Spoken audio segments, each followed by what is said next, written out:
Hey guys, MotorCarNut here, and today I'm making another video on low boost pressure code 12038. All right, low boost pressure on the BMW N20 N54 engines. I have a lot of videos on how to check a lot of things, but I figure I'll do this one. It's up close because in the car this is buried, and it's easy to give you a nice visual of what to check if you're having that problem. Okay, so now we're just dealing with the turbo and the stuff that's mounted to the turbo, the tubing and everything that goes from the air intake, all right, that charges into the intake system. All those plastic pipes have to be checked because that'll give you the code. Assuming you checked all those pipes, they don't have cracks or nothing like that. What you're gonna do is you're gonna, if you have an actuator that's mechanical with a vacuum like this one, you're going to take the vacuum hose off and you're going to draw a vacuum. All right, make sure this is closed about I would say 7 inches of mercury until it's about, let's put it at 10. Okay, now once you draw 10, this arm is going to close. It's going to be like that. Now let's say if you did it at 10, it's closed and you still got play. That's a vacuum leak. That's going to give you low boost pressure. You see over here, you can adjust it. You have to take the arm off. A lot of times these are really rusted, you know, like this one, but sometimes you could get them off.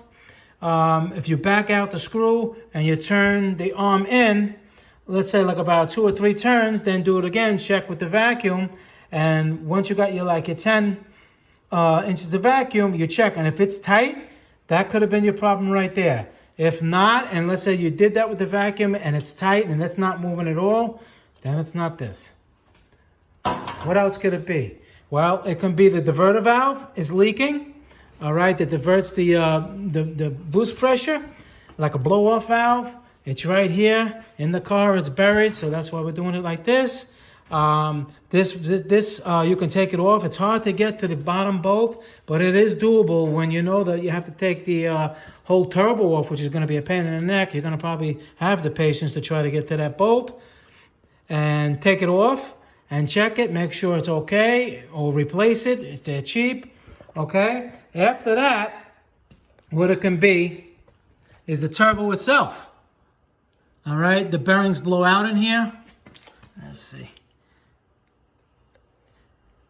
All right, they blow out and it scratches to the sides. This one's fine. It's not that. Usually you hear a screeching noise, but sometimes you really can't hear it, or you know, and it'll give you a low boost pressure because it's rubbing and it's not building up boost. But that's the turbo itself. I also have videos. It's right here. It's called the cartridge. You have to take the turbo off and you replace just that cartridge. This whole unit could be $1,500 to $2,000 if you want to go through BMW. That cartridge, you can get it online for $100, $200. Rebuild it yourself. Okay, so now we got the wastegate, we have the diverter valve, and we have the turbo itself. Now, when you go to a dealership, they go, you got to replace the turbo. What exactly does that mean? What do they want? They want you to replace everything when only one thing has failed. Because, you know, they just don't, you know, they just want to replace the whole thing. That's how it is. That's how it's done. It takes time to take each one off and do it the way I'm trying to explain and teach you guys. But it saves you so much more time. They want you to replace the turbo. There's nothing wrong with the manifold. There's nothing wrong with the catalytic converter. Well, it's not the catalytic converter. They're gonna replace this part. I'm sorry. So there's nothing wrong with the manifold. All right. There's nothing wrong with the wastegate. There's nothing wrong with this aluminum housing. All right. Probably nothing wrong with the diverter valve. Or if it's just a diverter valve, maybe there's nothing wrong with the splines inside the turbo. You get the idea. So it's not everything that's going to fail at once. It's only going to be one thing. All right. So this is the up close.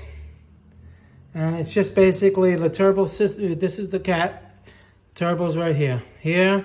The cartridge is here. The diverter valve here. All right. And that's all there is to it. The exhaust gases come. They spin. It spins it. It builds up pressure, puts more pressure inside the engine, it gives you more power. It's a simple thing. And now you know other things to check, even though I said them in the other videos, a lot of times it's in the car and you can't visually see it. All right, guys, any questions about it, leave them below. I'll answer them for you. I'll try to help you out. Thank you for watching. Please subscribe, hit that like button. If you learned something, I'd appreciate it. Super thanks. keep the channel going, and I'll see you guys in the next video. Thank you.